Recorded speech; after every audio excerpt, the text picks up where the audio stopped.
Hello, everybody. Jan Rutherford here with Self-Reliant Leadership. Really excited about our show today. I've got Christophe Morin, Ph.D., coming on. And Christophe has a Ph.D. in psychology and an MBA, and he wrote a book called The Persuasion Code. Many of his books have been translated into multiple languages, and he's sold over 250,000 copies. And today he's going to talk about his brand new book, which is called The Serenity Code. And it's how brain plasticity helps you live without stress, anxiety, and depression. And you know, the thing, I was able to meet Christophe about 12 years ago. And what fascinated me about him then, as it does now, is his expertise and how persuasiveness affects our brain. So let me go ahead and bring Christophe on. Christophe, welcome. Glad to have you with us. Welcome. Thank you for inviting me. Delighted. Yeah. Is there anything I should have covered in that very brief bio that I did that you'd like people to know about you and your work or your Other than personal? I'm a brain nerd and fell in love with neuroscience and want the general public to fully understand the potential that we all have to change our brain. Yep. And I guess on the personal side, we can all be jealous because you're on the island of Oahu as we speak. I know. So you don't know what fall, you don't know what autumn really is right anymore. I do not. That's true. It's a privilege, it's an honor, and a source of inspiration, certainly when you write a book and you see the Pacific Ocean. Yeah, yeah, it takes me 2 hours to get to the Pacific from where I sit. Well, I'm going to jump in right away because we're talking about a pretty serious topic here. And hopefully we'll have some fun with it. But I want to go to something deeply personal right away. And that is October 5th, 2018. And I'm not sure if I'm pronouncing this right. Ayahuasca? Ayahuasca. Mm-hmm. Ayahuasca. So tell us about that experience you had that really, caused this to happen. So since I was 50, I had finally opened myself to the possibility that there would be benefit in some sort of spiritual practice. And I was as a scientist, extremely suspicious and resistant to any kind of spiritual practice. But because I'm a neuroscientist, I had an interest in the effect of some of the plant medicine that have been used spiritually for thousands of years, and decided to experience that particular plant called ayahuasca. And it was frightening, and it was a strange experience at first. But fast forward to this date in 2018, where I finally had this amazing breakthrough, you could say a spiritual breakthrough, around my core challenge my entire life, which is anxiety. And how much of my anxiety especially was, I don't want to say caused, but certainly produced by my worries for my son, who has Tourette syndrome. And this is a difficult condition to live with. And through his life stages, I just felt completely lost because I couldn't find, a pill or a psychiatrist or a program that would fix him. And, our rational brain is very much about, as a parent, how can we, abandon our kids in this level of suffering? And that particular date woke me up to the possibility that I was also part of that equation. In other words, my own behavior, my own worries, my own, incapacity of letting go and giving him full accountability was making him also anxious. And so I was really commanded, in a way, awakened to the urgency of really exploring the neuroscience of anxiety. And especially, which is a message I had never received in my entire career as a researcher, experiencing the benefit of what is called self-love or self-compassion and neuroplasticity. In other words, the message was, there is no such thing as the perfect miracle cure in these kinds of conditions, because so much of these conditions are self-inflicted.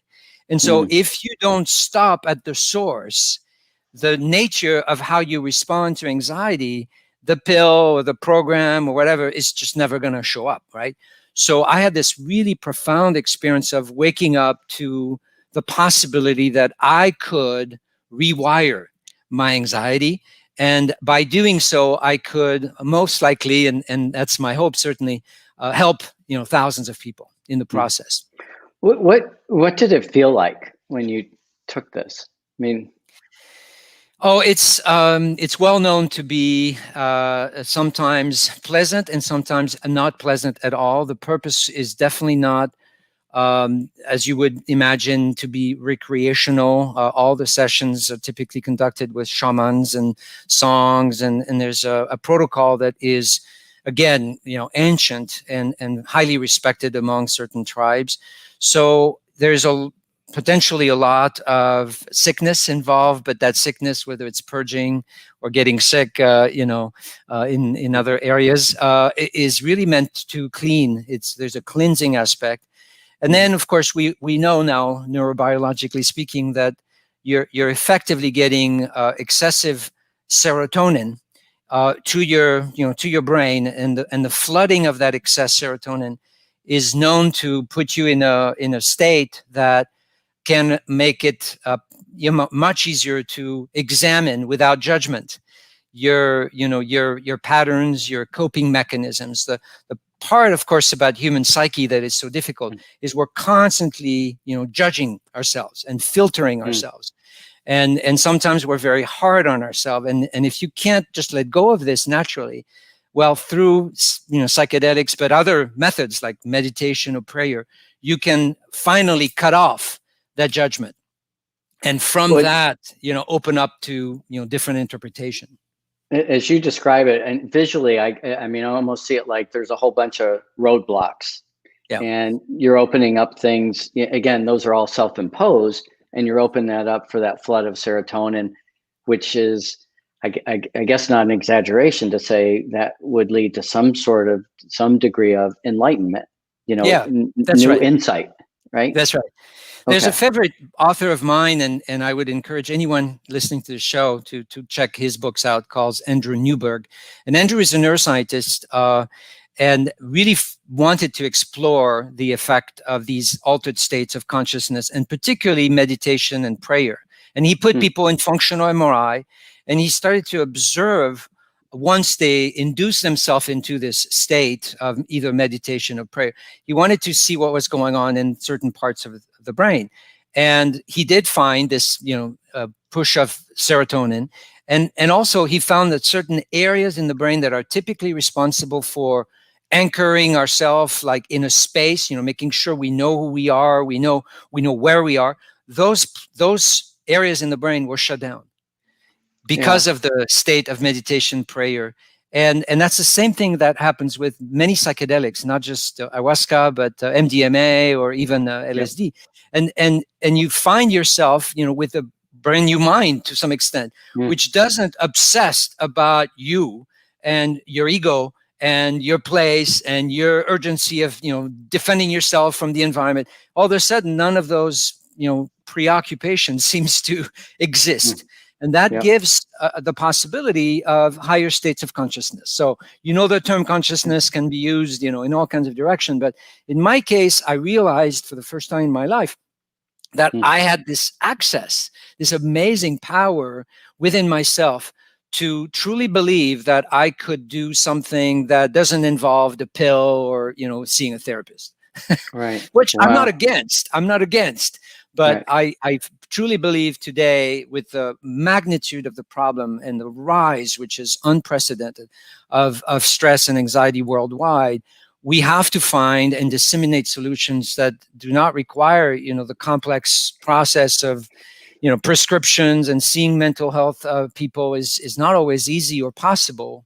And therefore, I'm hoping that the book will contribute to the popularization of these ideas, which are again, well documented. I certainly don't claim that the whole book is based on my ideas, not at all.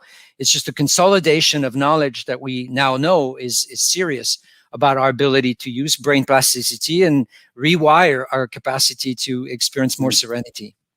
Yeah, a lot of what you're speaking about reminds me of a book by Ryan Holiday, Stillness is the Key. He talks about a lot of these. And we just got a comment here. I'll throw it up on the screen from Victor on DMT and ayahuasca. I really recommend DMT, the spirit molecule. It's pretty well known. It's a fabulous, well-known book, and there are many now. And of course, research is possible and legal in countries like Brazil and others. Of course, here in the United States, these substances are still considered, not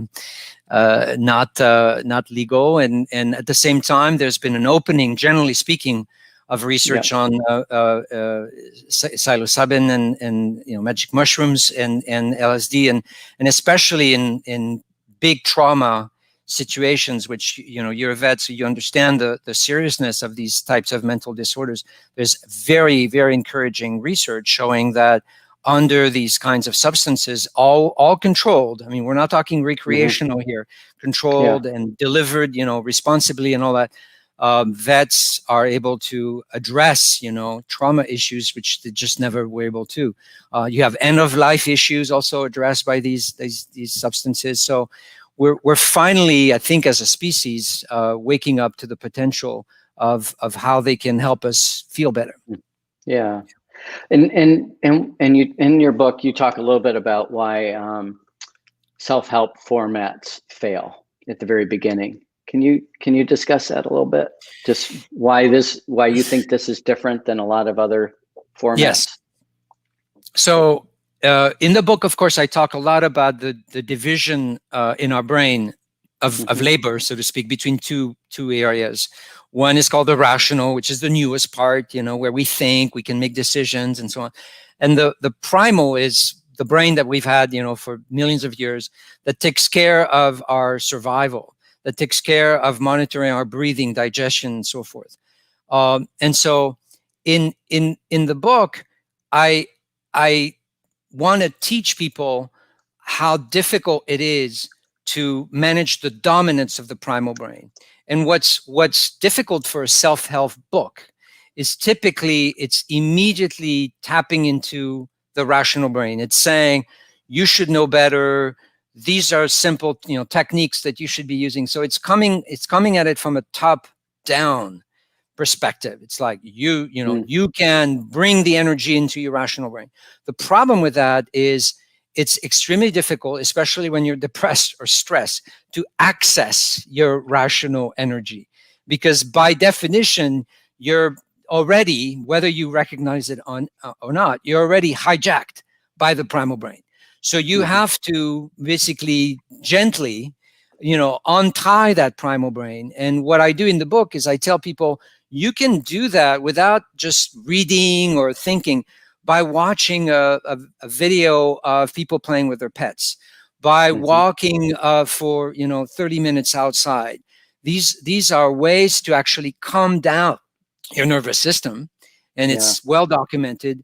And once you have restored in a way some clarity, once you have recruited some of that energy from the rational brain, then the commitment to change kicks in. But the bigger idea, and that's what I discovered in that session in ayahuasca, is the concept of self-love. I never realized that love, of course, we think is some energy or gift that we have to share with others, but it's rare that we actually think of it as nurturing ourselves. And what I discovered is the same benefit that we have when we love someone. It's an excessive dopamine and epinephrine, which is a very powerful neurotransmitters. But we can actually use that fuel to direct love to ourselves, means that we can motivate ourselves. So it's kind of that self-help motivation we need, and it can come from simply certain habits that close the circle of how self-motivated you become. So you know, in self-help books, the big assumption is you have the power to you know, heal yourself. But the motivation is often an aspect in the book that's just not addressed. So you said to me earlier, I'm a persuasion expert. Well, I wanted to use my expertise in persuasion to actually apply it to ourselves. How do we persuade ourselves to change? That's the key. Yeah. I wanted to, in the book, you've got a really great chart here, and you cover the 6 primal urgencies. Yeah, there you go. Can you talk about those 6 primal urgencies? As yes, kind of, it seems like that would be a good baseline to establish. That's right. And by the way, if some of you are intrigued by this, it is in the book, but it's also downloadable for free from the website, the serenitycode.com. So the primal brain is this layer, also sometimes referred to as System 1. If you have ever heard of Daniel Kahneman and this amazing book called Thinking Fast and Slow, you may have heard of System 1 and System 2. You know, referencing this. Well, System 1 is basically the primal brain, the first part of the brain that emerged, and System 2 is the most evolved part of the brain. And System 1, the primal brain, has biases. In other words, hardwired rules that are part of our DNA and are hardly possible to basically alter. And those 6 primal urgencies are really important to understand because you can catch them using your rational brain to, you know, wake yourself up to the dominance and especially the subconscious influence of the primal brain. The first one is pretty obvious. The primal brain wants to protect yourself at all costs. So we are always in the primal brain vigilant. We're on a mission, in fact, to pay more attention to negative events. And so the primal brain by design has to amplify a threat. The problem is we tend to see in a piece of news on CNN, you know, as a threat. And the multiplication of real threats, fake threats, you know, pretend threats, virtual threat is just impossible to sort out by the primal brain. So you have this bias that is critical called, you know, defending us, if you will. The second aspect of the primal brain, it's another urgency, is to make a decision quickly. We don't have the patience in our rational. We just want to act, you know. So we have a short-term bias, which makes us make sometimes very stupid, very silly decisions, and we hardly have any, you know, control or cognition put into that. The third aspect is we want to conserve energy, and that's of course related to why we decide so quickly. But we do not want to recruit, and we cannot, the best of our thinking. So in the primal brain, we don't compute. Numbers don't affect us. In the primal brain, we don't even think of the future. The future doesn't exist. We just want to be done with it with a minimum amount of cognitive effort, right? In the fourth, you know, primal urgency is the primal brain has zero, you know, goal of memorizing anything. It's typically only memorizing what is amplified by emotion. So information, if you give me a lot of information, 99% of it is just completely forgotten. And therefore you have to, whenever you want to influence the primal brain, you have to package and serve that message in ways that make it easy to remember with emotion and repetition. As you know, sadly, information that's repeated, fake news, for instance, even if it's false, tends to be both believed and remembered. That's because the primal brain is already pre-wired to accept that kind of information. It's easy to chew on and it's easy to remember. The last two are important because that's how we shape our responses, and we don't always remember that. We are visual, you know, response machines. By definition, the primal brain is completely controlled by the visual system. And, you know, eyes, and this is important to note, eyes predate the existence of our cortex. So we had eyes before we had the capacity to think and, you know, sort out information. So visual impact is key. And that's why most books, unfortunately, as you know, don't have pictures, and therefore they don't have much visual impact. They force people to use their rational brain. And that doesn't deliver the message, you know, as it should. And the last piece, and this is such an important aspect, is the primal brain responds to an emotional cocktail. And so unfortunately, we tend to be triggered when we have experience of fear or joy, and those moments, in a way, trigger even more response from the primal brain. Now, the six that I described represent, however, a language that you can learn to manipulate, and it should help you. And I've seen this now. It should help you also find strategies to lower that dominance and to lower the bottom-up effect. And it's really fascinating. And, one of the things, as you look at these urgencies, one of the things that you do is you start to decode different things. But before we get into, some of those things, and again, as I prepared for this discussion today, I was like, there's so many places that we could go. But what's interesting, here, this book just came out, and you've got data in here from June 2020 about, what we're experiencing, at least, right here, stress in America, the future of our nation, government response to coronavirus, disrupted routines, getting the virus, the long-term impacts, food, Maslow's hierarchy of needs, all these different things that you point out. And then what you go on to do is really kind of talk about, what to remember about stress, anxiety, and depression. And, you're basically, it'll affect nearly 30% of all people worldwide. I'm guessing it's higher than that these days.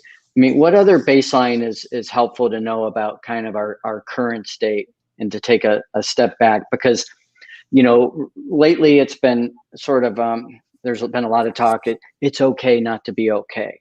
Because most of us are continuing to anyone asks how we're doing, that the automatic response is, great, I'm doing good. Everything's good. Weather's nice. I mean, we're almost programmed to be positive, even though that might not be truthful. So where are we at as let's just start right, within this country. Where are we at in America with all these things? Well, those numbers, as you suggest, back in June were already pretty high. Data, as recent as a week, puts the level of anxiety that is deemed excessive to 35, nearly 40%. These numbers are just like unbelievable. They've never, been monitored at that level. And yes, we talk about, the physical direct consequence of getting the virus, but we forget that there will be, and already is obvious, a massive tsunami of mental health issues that comes with isolation, that comes with the daily sense of dread for not knowing what's going on, for not understanding, what's going on, and making that primal brain the ruler of your behavior. And for that primal brain, every day is a day where you need to consider your survival. A lot of psychological studies have come out and said, why people not making decisions? You cannot make long-term decisions when you're under the dominance of your primal brain. The future does not exist for the primal brain, and has nothing to do with your intelligence, has nothing to do with your capacity ultimately to kind of come back. It's because the primal brain is just so over activated, it compromises our ability to restore a sense of normalcy. Now, this might be shifting now to the extent that we have been 7 or 8 months now into this situation. So to some extent, we go, well, we kind of know what has been the situation for 6 or 7 months. So maybe that's all we need to do, which is to adapt and consider that as the new normal and so on. So I already see, psychologically speaking, that some of that grip of the primal is being relaxed. But the truth is, to fully experience serenity, I think we have to learn more about ourselves. So that's part of the book, learn about your dynamic relationship between that primal self, the rational self. And of course, I throw in the whole idea of the bonus, of a spiritual self. So understanding yourself is the first step, and taking a deep dive into your personality, that's helpful. And then really making the conscious, decision. I want to love myself. And that's not narcissism. That's a different energy where you just recognize that you're, a little judgmental and hard on yourself. What if I love myself? And what if I craft, third step, new habits that are giving me this kind of free flow neurotransmitter, serotonin? Yeah, I got it. Dopamine, and so I've identified 7 very basic habits which you can engage on a daily basis, and they're going to bring you enormous, feel-good chemicals that that will then participate in rewiring to some extent the treatment of stress and anxiety. This is what most people don't quite fully understand. We have been given software to protect ourselves from threats. And so part of that stress, part of that anxiety is completely normal. It should happen. And so we have to learn for each of us what is the part that I can deal with and the part that's just not that's not good. And once you have that understanding, it becomes more of a balancing act between the different parts of your brain.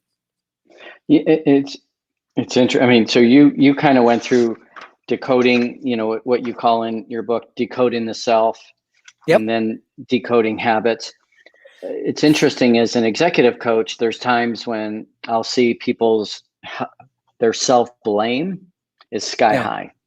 Yep. And one of the last things I'll say to somebody that's just kind of beating themselves up is I'll say, hey, Christophe, do me a favor, be nice to that person in the mirror. Be nice to that guy. He's a good guy.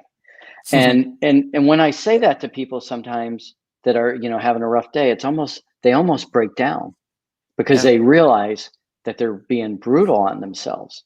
So as you look at these habits, you said there's 7. I mean, are there a couple that it would be good to highlight for those that are listening? Yes. And in fact, since there are 7, I can go really quick at it. The first one, the first 3 I want to talk about are specifically known to quiet the primal brain. And the reason they do is because they ground you into a safe present. So the first one is simply connecting with nature. And there's huge amount of evidence of the benefit of a walk, particularly in forest. In Japan, they've made it almost like a religion, just to walk in nature and around trees. And the benefits are profound. The second one is one that I certainly, in a way, I had experienced because I've always, loved having pets around, but I never fully understood the neurochemical effect of being with pets. And this piece of research that I present in the book is really incredible. And there's more and more documentation on the benefit of pets and not just as companions, but as beings that can restore more serenity, particularly older population and so on. And I've changed my behavior. I have 3 cats. I now make it a mindful exercise of playing with my cats every day and watching them. And there's so much peace and serenity that comes just from that. It's absolutely amazing. The third one is, of course, again, also well documented. It's the power of breath. And we forget, and in fact, we are, because we're so busy and so stressed, a poor breather. And so there is really good research on how to use breath, of course, to restore, tough moments of panic and anxiety, but also as a practice. Breathing, of course, is central to meditative states, but yoga and other forms. I talk about an accelerated breathing techniques called holotropic breath work, which is in fact developed by one of the most brilliant psychiatrists of all time, Stan Grof. And his research on LSD, proved to him that there was some value into that state, but realized, I can't really, ask people to take LSD. So he came up with this method of accelerated breath work, which puts people into this almost LSD-like, altered states of consciousness. So those 3 are easy, yet if you don't make it a practice, and I call it a ritual, so something that's deeply anchored in your, in your routine, it's not going to serve much benefits. The second set is more of a rational engagement that we need to, in a way, stimulate our rational brain. Laughter is huge, and it's amazing to me how just watching something that's funny or just engaging in playfulness and so on, how healing it is. It's just mind-boggling. Connecting with music, of course, lots of research in the way music is in fact used in hospitals and clinically. And so I truly believe that we should all have a practice of listening to music every single day, just for that purpose. And stories. I mean, stories, have been by far the best format for humans to share, to learn, and good stories, feel good stories, are especially very powerful to our brain, to make us feel settled. And that's why we watch movies, and that's why by and large we hate movies that don't end well. Haven't you noticed? And the last one, which is kind of the big opportunity in terms of modalities, is that connecting with spirit. And again, not to make it in any kind of way connected to any form of organized religion, the idea of kind of transcending to this high level of consciousness. Going back to the laughter, somebody had to have talked about the Seinfeld episodes with Serenity Now, right? Serenity Now. Are you familiar with that, Christophe? I am not. Remember, I was born in France, and even though I've been here for a while, there's still references that sometimes escape me. Is that one of those? Oh yeah, yeah. So you know about the show Seinfeld, Jerry Seinfeld. Of course, yes. There was a whole thing that when George's father would get upset, his psychiatrist told him to yell Serenity Now, and he didn't go Serenity Now like this. He'd go Serenity Now, and it's basically had a high state of agitation. But as you get this word out, there's going to be people that I'm sure mention this and they get a big kick out of it. But I would encourage you to go look it up on YouTube. Okay. But the other habit you talked about, and this comes up a lot these days because a lot of people are all trying to help people, especially leaders, be better storytellers. So, you talk about connecting with stories. And I know from your work, that I've experienced, I mean, you talk about how powerful stories are, because of the beginning, the middle, the end. What are the things, on a daily basis that you can tell us a little bit more on that habit? Well, it's interesting you highlight this particular one, and what's pretty remarkable in terms of stories is you can be the director, you can be the actor, or you can be the spectator.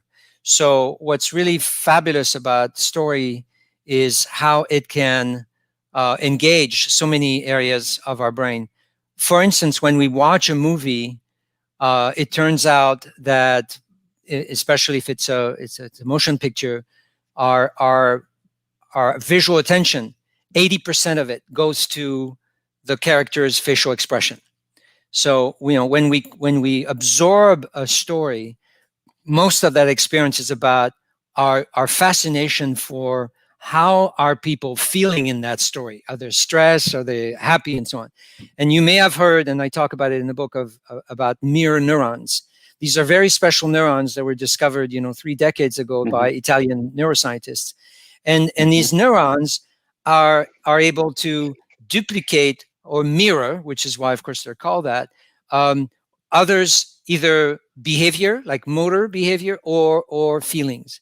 So we have the software in our mind for immediately soaking and getting signals of characters in different stories, which makes us learn, of course, very, very fast. And we learn a lot, much more than we think. We learn a lot by just observing and mimicking and replicating what we see.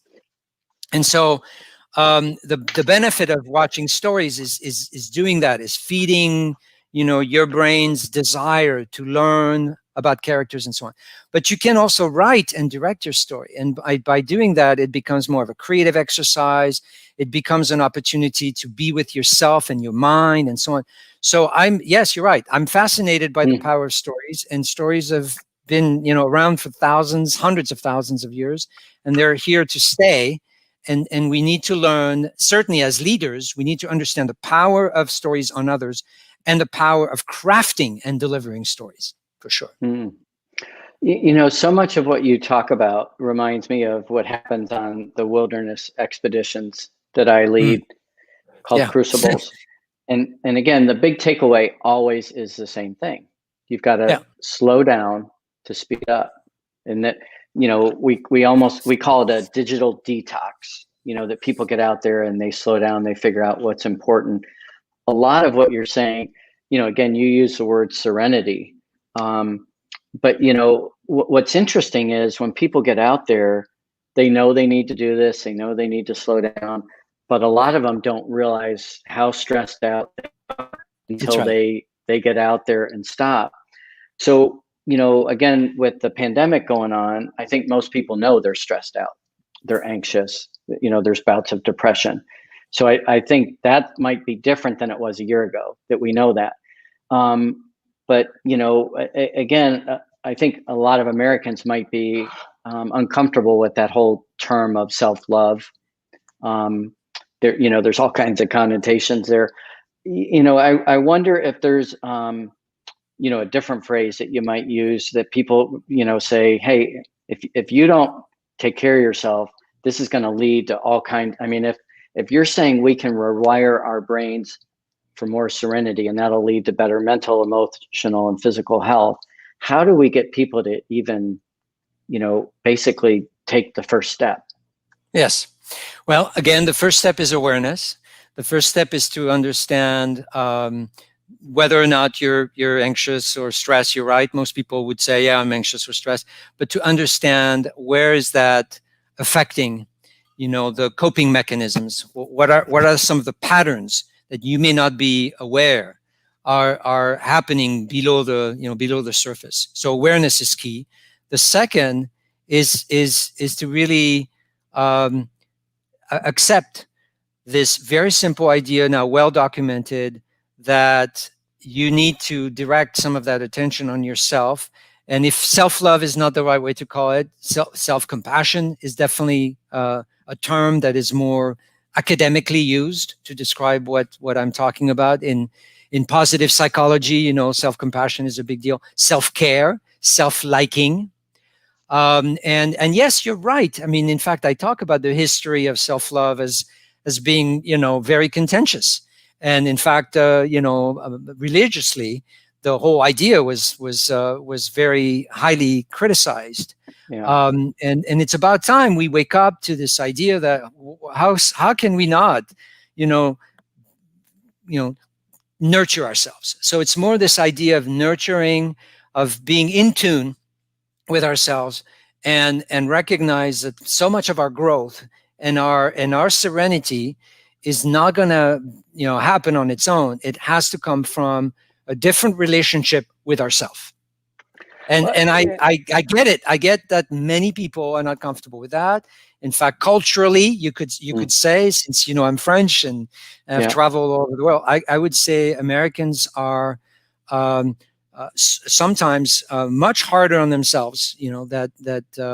That I see in other countries, because the archetype, the idea of success is I'm strong, I'm going to make it, and I don't need to take care of myself as much. So there's this almost a stigma around this idea of self-compassion. Would you agree? I would. And I think the whole idea of the mirror neurons, I think, is important, because if somebody says, hey, I'm not going to do it for myself, one of the things that resonates with young people when it comes to leadership is the whole idea of, hey, a big part of leadership is managing the energy of those around you. Yeah. And in order to do that, you have to manage your own energy. You can't lead other people on an empty tank. And I think, anyone that's been in sales knows that what you put out is what you get back. If you're positive and confident, things are going to go better than if you're having a crappy day. You're going to feel like everybody's crappy to you. And I just wonder if that's a little bit of the trigger that would make people do that, is to really understand that hey, you have an obligation, a duty for those around you that you care about, those you love, to put your best self out there. Yes, I For love it. them. Yeah, yeah, that's a great reframe. In other words, and you could add, as a leader, you become the object of observation.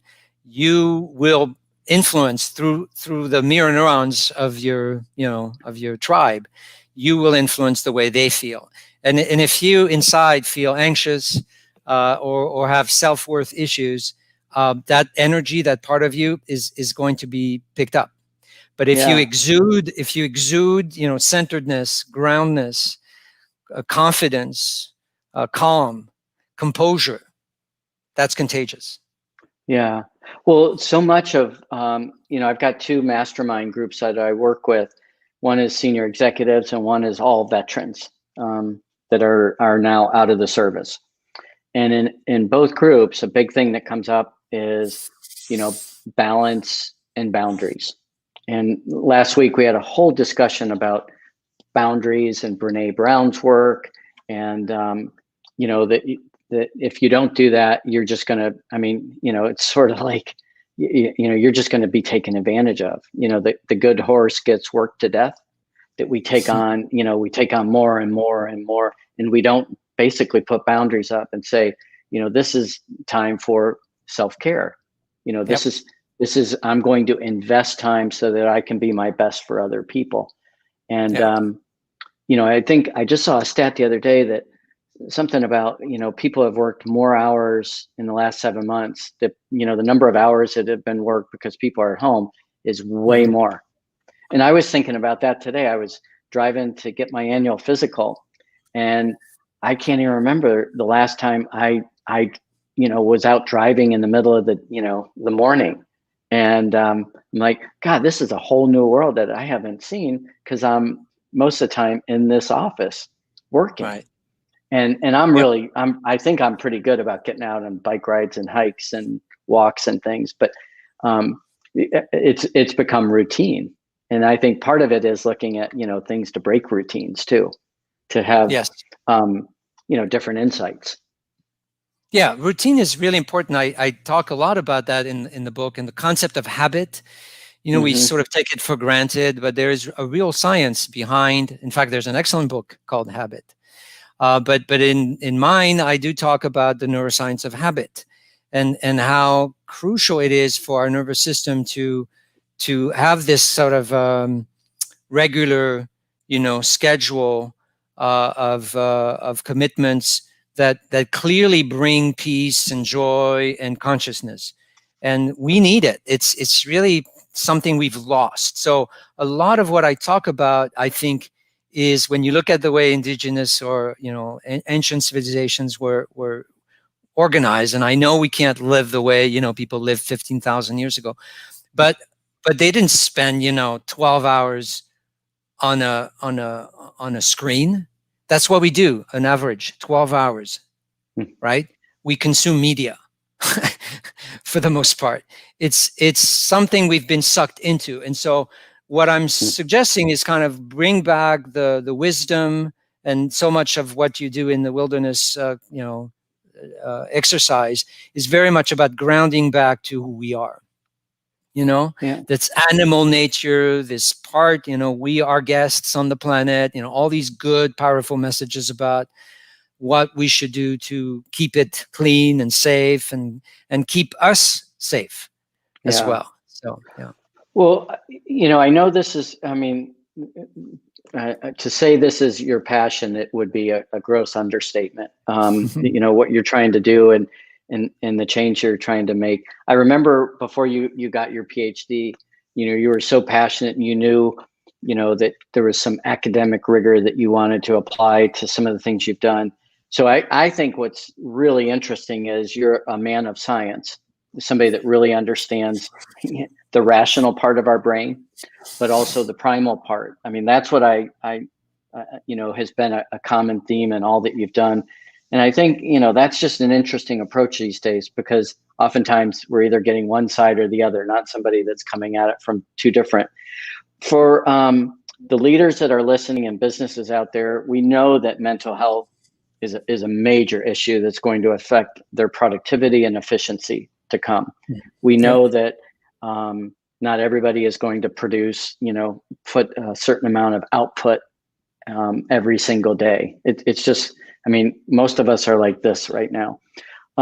What is it that you've got all put together that businesses and leaders can tap into to help themselves and to help their team, along with this book? Yeah. Well, first of all, I think it's important to not shy away from that often difficult conversation. And there's a lot of denial, potentially. So I do think that there is benefit in bringing that conversation out. And, we created an assessment tool for that purpose, to give people an opportunity to benchmark themselves on, and this is a super fast test you can take on our website, serenitycode.com. But it will, just kind of draw that line and say, okay, what are we dealing with? And that could be really beneficial for, let's say, an executive team to kind of agree that we're going to benchmark ourselves on these concepts.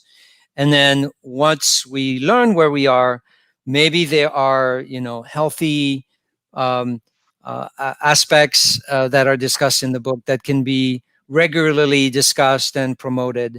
A lot of companies have integrated, the possibility to take time off to meditate or pray, or some meetings are conducted outside. Of course, in the context of COVID, that's a little awkward, but just find ways to make this a subject of conversation.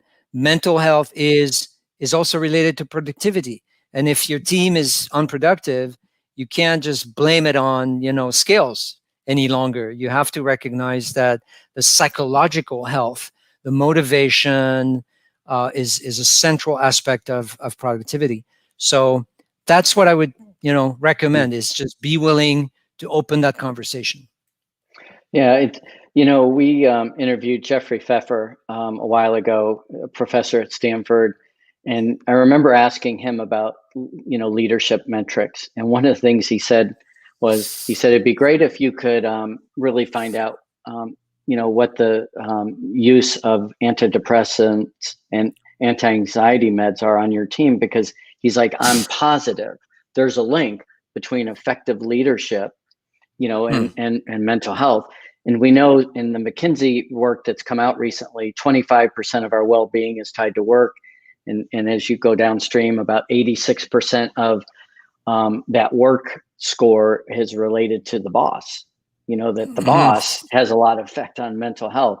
So I think it's interesting that you said that organizations could and should take a benchmark of some of these things and find out where their team is, because there's probably a little bit of a cause and effect between the work environment and culture and what people are feeling, in their overall life satisfaction, if you will. So, So your website is serenitycode.com, right? The serenitycode.com. The serenitycode.com. Yeah, and that's where they can see this survey. Yeah, they can see there's a link called assessment. Of course, people can email me, if they have questions. And the book is described. As I said, the map is there for free.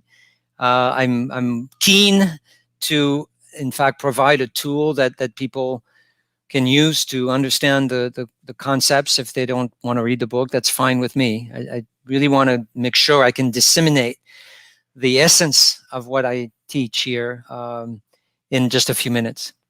Yeah. Well, I don't. I've sat in your seminars, Christophe, for 8 hours, and 8 hours wasn't enough. And I'm sure, and again, what's interesting too is you basically say to the readers, hey, this is 3 hours to read, and about a half hour if you do some of the work. So not a huge investment of time to dig through. And what I've always loved about your work is you really, sort of practice what you preach. So there's a lot of visual aids always on your website that people can download. And to me, those really help, Yes. really reinforce. So, well, again, thank you for the work that you do in trying to help others. Thank you for being so vulnerable and open about, your experience and, with your family.